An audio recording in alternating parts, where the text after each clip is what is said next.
Welcome back to AV Veterans Talk. We're continuing our conversation with this week's guest, Jodi Champagne.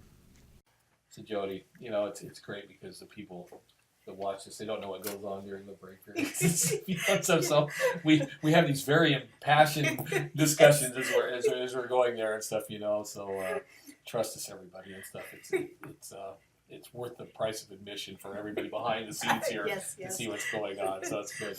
So Jodi, so the adopt a grave, and you got a very understanding husband and family that's willing to send you to just jump on an airplane and leave for 3 weeks and go travel Europe. And and a lot of us, everybody that are the benefactors of your projects, are very blessed that you have the resources and the ability to go do that. Because without people like you doing that, and a lot of us would not know these stories and these type of programs. So you hooked up with Robin. Yes. And you booked the trip, and they invited you over there. Where did you stay when you went? You went over to Belgium there, and the families take you in. Do you stay in hotels? Or? Oh no.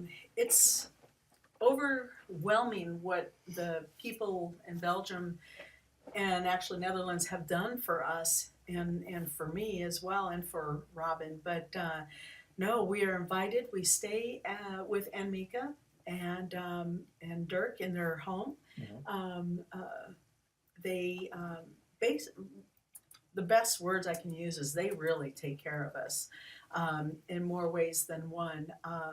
Yes, we tease a lot back and forth with Dirk, her husband, and herself.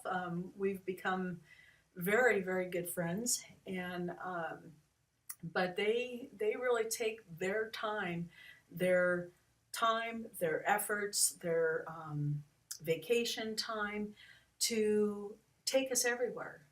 They cook for us, although next year I signed a contract to cook for them. Nice. All right. But I told them that no guarantee that it's going to be good, but I'm sure it will be. Ask my husband. Yeah, there you go. Okay. But anyways, no, they take their time in taking us everywhere to fulfill my needs of this project, and also to share with me history, not just for the books and projects, but for me as a person.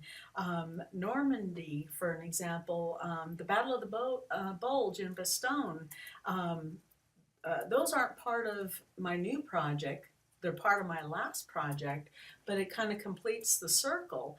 And but they're not alone in doing things for us. A very special friend, Marino, has also taken his time out and has taken us all over Normandy. He is the master of World War II, and he knows things more than anybody, I would say. Even the tour directors that have programs out there don't know what he knows. And it was kind of funny this trip because people that are on guided tours started to follow us because he knew more than what those guides knew, and they were overwhelmed with the information.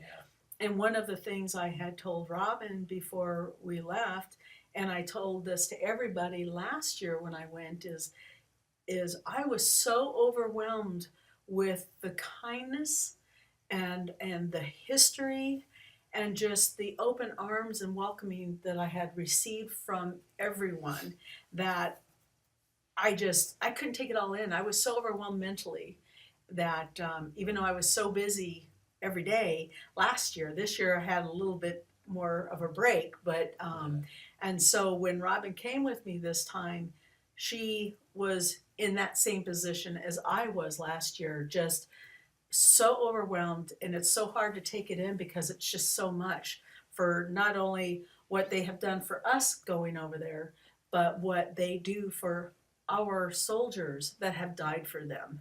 It's just overwhelming, and now she really sees why it's so important for me to tell this story in so many aspects that people have no clue about. Yeah. They have no clue that bodies are still being found today. Airplanes are still being found. Bombs live and not live ammo are still being found today Yeah. on a daily basis. Yeah. And, this is the kind of stuff I'll be talking about. Mhm. These are the some of the people that I've actually interviewed and that. So it's so important, in a whole circle of things of history from World War I to World War II, that needs to be told. Yeah.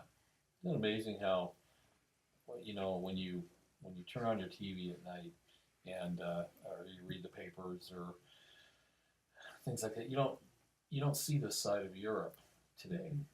No. You see a lot of ugliness, and you see a lot of diverse, divisions and drama and things like that. And it really is kind of depressing, let's just admit it for what it is, to think like, boy, those people over there just must absolutely hate us. Yes. But then you get into the countryside and Yes. you realize it's not the cities. Yeah. And those people are still out there, but we don't hear that. We don't see that. No, you don't. And it is so amazing that this stuff today from World War I and World War II are still there. They don't touch it. They don't make it into a profit touristy trap. Yeah. They preserve it. Even, most of the stuff is on people's property. Yeah. And so that's why it's untouched. Yeah. And I've been in trenches of World War I. I've been in trenches of World War II that have been untouched, and it's amazing. And you'll see some of that stuff in the book as well. Yeah. And that even pillboxes. Yeah. I mean, and I understand how, like on Normandy, for an example, how they have what I call the lookout pillbox that watches the beaches, Mhm. and then they radio the gunmen in the pillboxes behind them, Right. and how shocking it is how far those guns can actually shoot, Oh yeah. and that, and to see it firsthand, because it's all still there, Yeah. untouched. Yeah. Even the ones that were blown up, the pieces are still there, Yeah. and that. So people don't scavenge like we would here, Yeah. and stuff, or take something to make it a profit. Yeah. Or turn it into a solar farm. Yeah, exactly. I had to get my Exactly. 2 bits. I know, I So know. yeah. So anyway, we'll take another break here. We'll come back and we'll have some fun during the break here. So trust me, everybody. And Gotta so, rein me back in. yeah, rein you because- back in there. So we'll be right back here with Jodi. I'm Bob Alvis, and thanks for joining us for this segment of AV Veterans Talk.